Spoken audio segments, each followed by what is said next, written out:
Hey YouTube, today schauen wir uns von Jeff Nippert ein neues Video an, das gerade rauskam, und zwar How to Stay Lean Forever. Schauen wir jetzt, wie wir endlich lean werden und das auch natürlich bleiben, weil wir wollen ja nicht direkt wieder 10 Kilo zunehmen. If you click this video, you've most likely set the goal of trying Bestes to lose Intro. some fat this year. This is my goal for the new year as well. I'm trying to get under 10% body fat for the first time in a few years.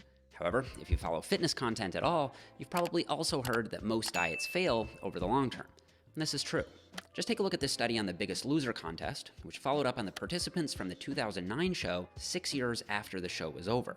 Out of the 14 people who participated in the study, only one person had kept their weight off after 6 years. Das ist ja auch oft so, weil du bist da in einem anderen Umfeld. Das heißt, da hast du dann, ich glaube, das ist da besseres Essen, viel Sport und so. Und halt wieder zu Hause bist, fällst du ja so gesehen in alte Muster wieder rein. Dass du dann einfach sagst so, ey, ich habe keinen Bock zu kochen. Ich hole mir jetzt irgendwie was bei KFC oder so. Auch geil, so USA direkt wieder an KFC gedacht. Und deswegen wirst du ja wieder zunehmen, weil du halt nichts Long-Term machst. Wenn du jetzt Long-Term halt deine Ernährung änderst oder sagst, ich esse jetzt gar keine Süßigkeiten mehr, wenn das eh nur unnötig für dich ist, oder Zuckergetränke gegen Zero austauscht, dann bleibst du auch viel länger dünn halt. Klar kann es denn sein, zum Beispiel war es jetzt immer über die Feiertage, nehmen Leute in den USA, ich glaube, was war das? Umgerechnet, glaube ich, 2,5 Kilo zu. Und das Problem ist dabei ja aber, dass man sagt, ey, lass dich halt bei den Feiertagen so, lass dich ein bisschen gehen und nimm es nicht so ernst und so. Was eigentlich ein falscher Ansatz ist, weil das Problem dabei ist halt, die nehmen ja nicht wieder ab. Das heißt, du hast im, ich sag mal, ersten Jahr jetzt, auch wenn die dann, also genommen, du bist 20, 2,5 Kilo drauf im Durchschnitt halt. Das heißt aber, nächstes Jahr machst du ja nochmal 2,5 Kilo drauf, weil du es ja nicht wieder abnimmst. Und so kommst du dann halt immer weiter darauf, dass du halt so gesehen immer mehr Fett zulegst und immer übergewichtiger wirst. Deswegen bin ich auch kein Fan davon zu sagen, so, ey, über die Feiertage so, komm, lass dich mal ein bisschen gehen, so, weil, Bro, dann fangen die Anfang Dezember an, hauen sich alles rein. So klar, wenn da jetzt irgendwie ein übelst nices Essen ist, so dann gönn dir das. Ich sag jetzt nicht, er sitzt da Heiligabend und haut dir nichts rein, aber mach irgendwo einen Stopp, wenn jetzt auf der Arbeit dann Donuts sind oder so, dann musst du nicht alle Donuts essen oder wenn überhaupt, musst du ja gar keine essen dann. Nutzt es einfach für Sachen, wo du sagst, so, ey, das gibt's das ganze Jahr nicht oder da habe ich richtig Bock drauf, aber nicht alles, was du jetzt for free bekommst, so hau dir das rein. 5 of the 14 subjects Und danke für den Follow, Dude. all of their weight back, and 2 of the 14 ended up weighing more than they did before the show even started. So fully half the subjects had at least gained all their weight back. Similarly, this 2020 systematic review on the challenge of keeping it off pulled the results of 8 separate weight loss studies and found that while all the studies were able to induce weight loss during the dieting period, they also all saw average weight regain after the diet was over, with a few studies showing overshoot beyond the original starting weight. Now, I think a large part of why this trend is so common is that people often don't realize that getting lean for a temporary time frame, like a fitness event or a wedding or a photo shoot, is a different goal with a different set of strategies than getting lean and staying lean over the long term. Now, before we get into those strategies, to get everyone on the same page, give me 1 minute to explain how fat loss actually works. Fat loss occurs because of a caloric deficit. This means that you're consuming less calories than you're burning. You consume calories by eating food, and you burn calories in 4 ways. Vor allem, das ist halt so funny, denn, boah, das hatten wir vorhin im Stream auch, dass du dann halt so Normies hast. Du sagst zum Beispiel, wenn du abnehmen willst, sei einfach im Kaloriendefizit. Das heißt, du nimmst weniger zu dir, als du verbrauchst. So ganz easy ja gesagt. Und dann hast du so, ja, ich bin immer im Defizit, aber ich nehme nicht ab. So, dann bist du ja per Definition nicht im Defizit. Und dann sagst du halt so, ja, wie viel Kalorien isst du denn? Geh mal runter. Oder trackst du auch zum Beispiel, viele fangen dann an zu tracken und lassen dann aber so Soßen weg oder machen sich morgens Brötchen und dann, ja, dann lasse ich die Butter weg, weil das waren eh nur 10 Gramm oder so. Und dann zieht sich das halt durch den Tag, durch das immer so kleine Sachen weggelassen werden und am Ende des Tages hast du dann irgendwie so 400 Kalorien mehr oder 500 Kalorien mehr, bist halt gar nicht mehr im Defizit. Das ist halt, die tun immer so, als wenn sie dann nicht verhungern können, weil wenn du ja im Defizit bist und nicht abnimmst, so dann warum isst du überhaupt noch? Dann brauchst du ja gar nichts mehr essen, weil du kannst ja einfach nicht abnehmen. Also wenn das jetzt jemand nicht weiß, ist es ja nicht schlimm, aber wenn du dann halt so darauf bestehst und deine Ernährung hat recht und du bist in einem Defizit und du kannst einfach nicht abnehmen, jetzt wieder 0,1% ausgeschlossen, die das wegen Medikamenten oder irgendwelchen Hormonstörungen halt echt erschwert haben, aber so 99% sind halt einfach so, haben keinen Bock auf Abnehmen oder suchen dann irgendwelche Ausreden. There's your resting energy expenditure, which is the number of calories your body burns just sitting there, so to keep your heart beating and so on. Krasse There's your B-Roll-Aufnahmen. exercise activity thermogenesis. This is the number of calories you burn from exercising. There's your non-exercise activity thermogenesis, or NEAT, and this is any activity that isn't exercise, so stuff like getting up, sitting down, typing, and tapping your fingers. Das hier And zum then there's Beispiel the die ganze thermic Zeit, dass ich effect mich of die ganze food, Zeit bewege. which is the small number of calories your body burns digesting the foods you eat. So let's say we add all that up and it comes out to 2,500 calories burned over the course of a day. And then we tally up everything you ate that day and it was 3,000 calories. That would mean you were in a 500 calorie surplus for that day. But Ja, if man, instead of Massephase. 3,000 calories, you only ate 2,000 calories, now that would mean you were in a 500 calorie deficit for the day. Ich liebe seine Animation. Ich bin so neidisch. Also ich würde das so gerne in Fusion nachbauen können, aber dafür muss ich mich einfach mal hinsetzen und mir das richtig reinziehen. Weil wenn ich so Animation mache, dann ist so, yo, ich kann so gerade eine Studie reinfliegen lassen, die Texte markieren, das dann irgendwie noch fancy so hochploppen lassen oder so. Ich glaube zum Beispiel bei ihm ist es, er baut alles selber. Ich liebe allein deswegen seine Videos, wegen den ganzen Animationen immer. Sustained that 500 calorie deficit over time, you'd lose about 1 pound per week, which is actually a reasonable target for most people to aim for. So that's all pretty simple, but there's a very important part that many people miss. It's important to realize that as you lose weight, the number of calories you burn will decrease. This is called metabolic adaptation. As you lose weight, you won't burn as many calories through resting energy expenditure. Mein Stoffwechsel ist your body is eingeschlafen. getting smaller. You won't burn as many calories per unit of exercise because your body is becoming more energetically efficient. You won't burn as many calories through NEAT because your body is becoming less hyperactive and fidgety, and you won't burn as many calories through the thermic effect of food because you're eating less food. So keep in mind that the 500 calorie deficit you started out with probably won't be a 500 calorie deficit after a few weeks or months of dieting. And that's because when you decrease the number of calories you're eating, you also indirectly decrease the number of calories you're burning. And sometimes these adaptations can happen very quickly, even within days. So to account for metabolic adaptation, which will occur, you may need to lower calories a bit further to keep up with your desired rate of weight loss, or you can simply accept the fact that your weight loss may take a bit longer than expected. All right, so in order for any fat loss diet to work, it needs to have 3 crucial things: a sustained caloric deficit to cause fat loss, weight training to support muscle mass, and enough protein to support muscle mass. Usually 1.6 to 2.2 grams of protein per kilogram of body weight, or 0.7 to 1 gram per pound, is a good target to aim for. And pretty much everything else, including the number of meals you eat, the timing of those meals, and what specific foods you focus on, can be largely dictated by your own individual preferences. So those are the basics for how you lose fat. Now, from here, most people turn to short-term strategies to try to get that fat off as quickly as possible. Das ist ja auch immer so, wenn zum Beispiel jetzt einer aus unserem Team oder so halt einen Minicut macht. Es ist ja eigentlich nur halt, damit du so 2-3 Wochen eben easy ein bisschen Fett runterbekommst, um dann weiter aufzubauen. Aber wenn du Leute hast, die extrem übergewichtig sind, so das kam ja auch nicht innerhalb von einem Monat, dass du das ganze Fett so gesehen, ich sag mal, angefressen hast. Wie willst du denn erwarten, wenn du das jetzt irgendwie seit 5 Jahren so hast, dass du seit 5 Jahren immer wieder fetter geworden bist, dass du das irgendwie in einem Monat wieder runter hast oder so. Deswegen, dann dauert halt eine Diät auch schon ein halbes Jahr oder Jahr oder so, oder kann sogar noch länger dauern. Weil du willst ja auch dann nicht durchgehend in extrem krassen Defizit sein, sondern eher so ein moderates, weil so ein Jahr lang ein Tausender-Defizit würde ich jetzt keinen empfehlen dann. But this is a mistake. Yes, all the most popular fad diets will cause fat loss in the short term. That's what actually caused them to become so popular in the first place. But low-calorie crash diets tend to result in more muscle loss and eventual weight regain. And yes, isolating yourself from social events and avoiding restaurants may help you fend off tempting foods for some time, but can also deteriorate your relationships and eventually make the diet feel unsustainable. And yes, cutting out entire food groups may help you avoid overeating for a while, but can eventually lead to nutrient deficiencies and uncontrollable cravings that make weight regain inevitable. So if you want to not just get lean, but stay lean, you need to take a better approach. So next, let's dig into 3 specific strategies that'll help you not only lose the fat, but keep it off over the long term. The third strategy on my list is the most frequently neglected in my experience, but also probably the most important. All right, the first long-term strategy is to diet more slowly so that it barely even feels like you're dieting at all. Now, the general science-based cutting rule is that you should aim to lose around 0.5 to 1% of your body weight per week on a fat loss phase. So if you weigh 200 pounds right now, you should try to lose 1 to 2 pounds per week. Or, in other words, if you want to cut 20 pounds, it should take you 10 to 20 weeks to get there. This is what I typically recommend as well. However, there may be some benefits to going even slower.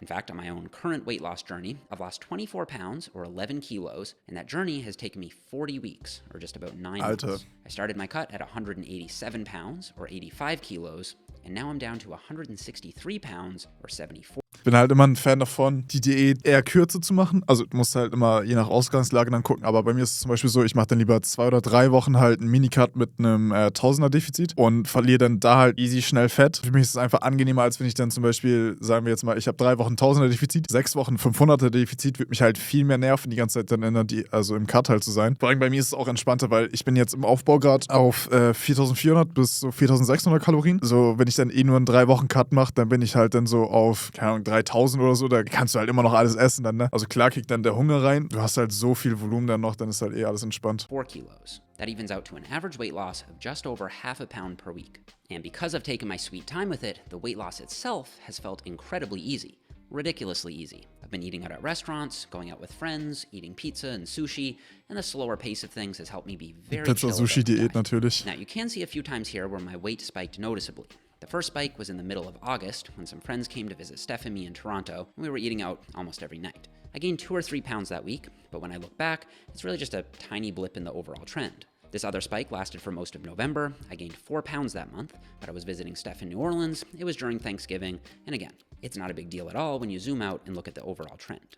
And I think this mindset is not only okay, but actually smarter, because it'll help you not only be chill throughout the diet process, it'll help you stay chill once you get to your goal weight. By going slow, you won't feel deprived or eager to get off the diet, because you Bei ihnen ist es jetzt so, das könnte man jetzt auch sagen, hier ist halt Weihnachten, also passt jetzt nicht ganz, aber angenommen, da wäre jetzt für euch Weihnachten, dann nehmt ihr halt zu und wenn du halt Fitness machst und auf dein Körperfett so gesehen achtest, dann nimmst du es ja einfach wieder ab. Vielleicht auch nicht direkt danach, aber dann halt hier irgendwann würdest du ja wieder so gesehen einen Cut machen und das dann wieder verlieren. Das Problem ist ja, was ich eben meinte, dass es die normale Bevölkerung halt nicht macht, sondern wenn hier so gesehen sich mehr ranfrisst, dann bleibt das die ganze Zeit so, geht vielleicht ein bisschen hoch, runter und dann kommt halt wieder, keine Ahnung, Thanksgiving, dann geht es halt wieder hoch. Dann bleibt es aber oben, dann geht es weiter und dann ist halt Weihnachten wieder und so. Das heißt, du hast ja nicht diesen Graphen, dass du so gesehen dann irgendwann wieder eine Diät reinstartest, wenn du hier bist, sondern es geht halt immer nur höher und deswegen hast du halt auch so eine extrem hohe Übergewichtsrate. Jetzt natürlich nicht nur wegen den Feiertagen, sondern weil das halt auch immer so normal in der ganzen anderen Zeit im Überschuss ist, aber das ist halt noch mit einem Grund, warum es auch immer steigend ist. I gained 4 pounds that month, but I was visiting Steph in New Orleans. It was during Thanksgiving, and again, it's not a big deal at all when you zoom out and look at the overall trend. And I think this mindset is not only okay, but actually smarter, because it'll help you not only be chill throughout the diet process, it'll help you stay chill once you get to your goal weight. By going slow, you won't feel deprived or eager to get off the diet, because you won't feel like you've been dieting very hard all along. This will help you maintain the leanness you eventually reach much more easily, and I think it'll be worth that extra bit of time it takes for you to get there. So, to make sure you're losing around that ideal rate of 0.5 to 1% of body weight per week, I'd recommend a caloric deficit around 20% below your current maintenance. To do this, simply take the calories you need to maintain your weight right now and slash 20% from it. If you don't know how to find your maintenance calories, I'll put 2 methods up here on the screen that you can pause and read. And of course, if you don't want to track calories at all, you can instead focus on tracking your body weight while making intuitive, common sense, lower calorie food choices most of the time. For some people, those simple common sense choices will be enough to get things moving. For others, a tool like intermittent fasting can be very helpful. Or if you're like me, to relieve tracking stress, you can just loosely track calories and protein without worrying about the carb and fat numbers. So for example, if I'm eating something that's harder to find the exact macros for, like a specialty sushi roll, I can just eyeball it as 500 or 600 calories and call it a day. This way, it only takes me a total of maybe 5 minutes a day to track what I eat. I should also mention that in addition to giving yourself plenty of time to get lean, you also need to give yourself a realistic end target. No matter how slow you go, you simply can't expect to maintain 6% body fat all year round. At a certain point, your sleep, libido, energy, and mood will all plummet, and all you'll ever be able to think about is food. So even if you could do it, this isn't a state of existence worth maintaining anyway. Generally speaking, most men can expect to maintain something between 10 and 20% body fat, which looks something like this. Granted, I do think that your starting place can impact where you end up. For example, if you've been sitting at 40% body fat for 10 years, it might be harder for you to maintain 20% body fat than it is for someone who's genetically leaner to maintain 8% body fat. But you just need to find an endpoint. Paul lüfte auch immer, das ist ja auch immer so, ey, die sind so fett und alles, aber am besten wäre es ja einfach, wenn du deine Klasse so gesehen ausfüllst und dann, keine Ahnung, bei 93 Kilo bist und dann so 12 bis 15% Körperfett hast, um halt möglichst viele Muskelmasse in deine Klasse so gesehen reinzudrücken. Aber dann sind da manche einfach so mit 25% oder mehr und weiß ich nicht. Also dann sollten die vielleicht cutten und dann in den 83er gehen oder so, wenn man halt jetzt möglichst competitive denken will, nicht wenn du einfach nur zum Fun so gesehen bei Wettkämpfen teilnimmst. Aber das check ich halt auch nicht, warum da immer noch so dieses Mindset gilt, so ja, Hauptsache Gewicht bewegen und fett sein, so, wenn du jetzt richtig competen willst, eigentlich nicht. It's realistic for you and realize that everyone is unique in terms of how low they can comfortably go. Someone else's 8% might be your 18%, and that's okay. For women, the realistic range tends to be between 18 and 28% body fat, which looks something like this. And once again, the bottom line is that if you're trying to maintain a physique that's leaner than your genetic body fat set range, it'll be very hard for you to sustain, even if you do everything else right. Okay, the second long-term strategy is to leverage habits to make the diet feel as easy as possible. Regardless of how motivated you feel right now as you watch this video, eventually your motivation will dip back down. When that happens, and it will happen, if you haven't built the right habits, you'll most likely start veering off track. However, if you can operate on autopilot, you've got nothing to worry about when this happens. So, I want to share a couple of my favorite science-based habit-building techniques. Deswegen Motivation ist halt auch immer, jetzt hier krasser Talk oder voll kontraproduktiv eigentlich einen Motivation Talk zu machen. Aber Motivation ist halt auch einfach sowas von überbewertet, ne? Weil die meisten kennen das wahrscheinlich irgendwie, du bist abends dann am PC oder im Bett oder so und denkst dir dann so, Bro, morgen, ich stehe um 4 Uhr morgens auf, ich bin so produktiv und alles, weil du dann halt so einen Motivationshigh hast und am nächsten Tag stehst du dann auf und denkst dir so, naja, komm, muss jetzt doch nicht so dringend sein und so. Deswegen ist Disziplin halt einfach key, dass du dann halt einfach trotzdem machst, auch wenn du halt jetzt nicht direkt motiviert bist oder so. That you can use to make your life a whole lot easier in those later stages when most people slip up.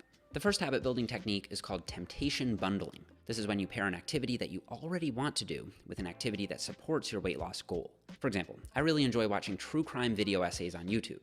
This behavior comes naturally for me. But I don't love doing cardio, and I'm often tempted to skip it.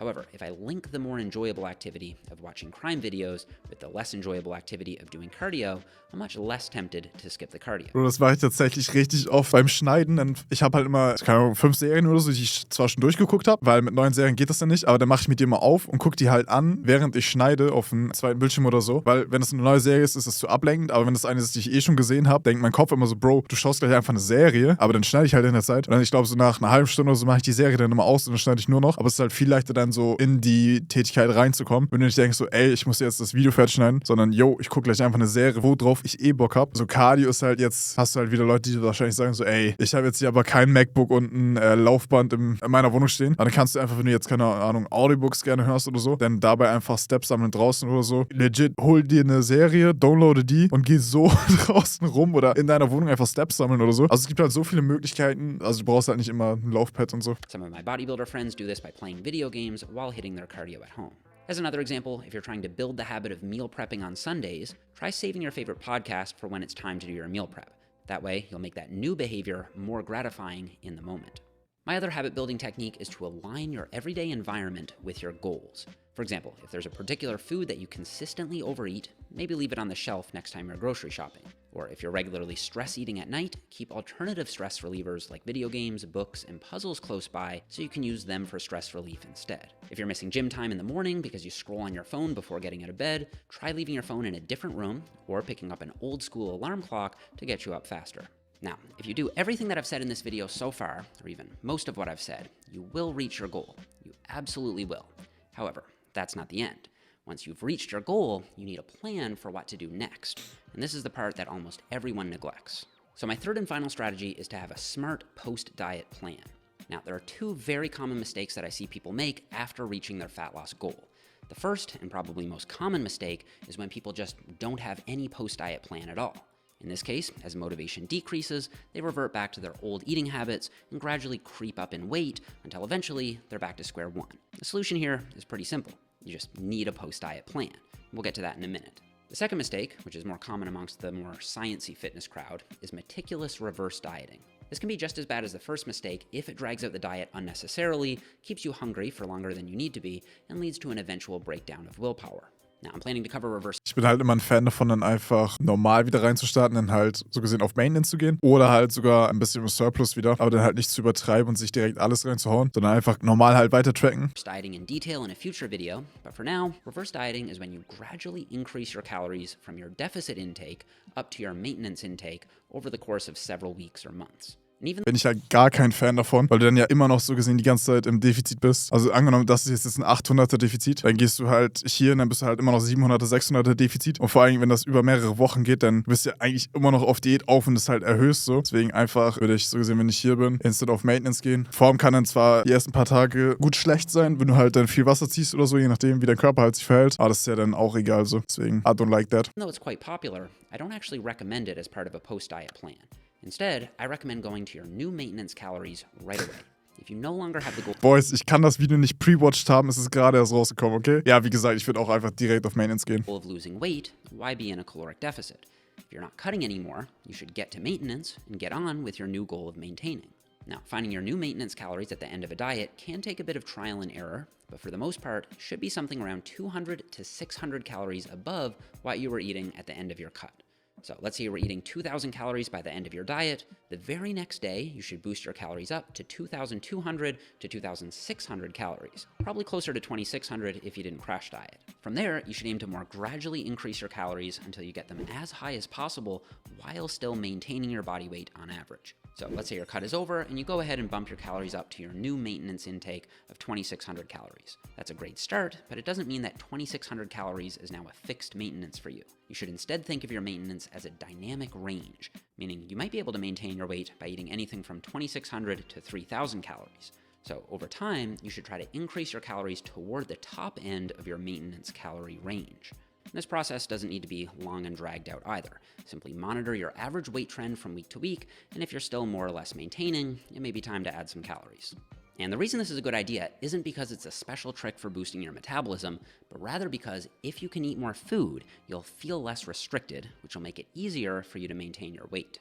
More food also improves training performance, which is always a good thing, especially if you're looking to enter a lean gaining phase after your cut. Für die meisten ist es auch einfach entspannter, wenn ihr so If It Fits Your Macros so gesehen macht. Beispiel, ihr esst 90% clean und dann haut ihr euch halt trotzdem irgendwie noch ein bisschen Schokolade oder so rein, sobald es halt in die Macros reinpasst dann. Oder wenn ihr irgendwie essen geht oder so, dass ihr dann nicht sagt so, ey, ich kann heute nicht essen gehen, sondern Bro, gönn dir doch einfach dann, solange das jetzt halt nicht auf jeden Tag ausartet. Aber wenn du dann halt sagst, ey, ich bin jetzt mit der Diät durch und ich esse jetzt trotzdem nur Reispute Brokkoli, wie so ein Bro einfach, ist es halt sehr wahrscheinlich, dass es irgendwann einfach bricht und du dann komplett ausrastest. Deswegen einfach immer so, also wie bei allen Sachen einfach so ein Mittelding gehen, so dass man es halt auf Dauer gut durchziehen kann. Of course, if you don't like to track calories, you should still continue to track your body weight once your cut is over. Regular weighing has been associated with better long-term weight maintenance in the scientific literature, and that behavior alone will help keep you accountable to your new goal of maintaining.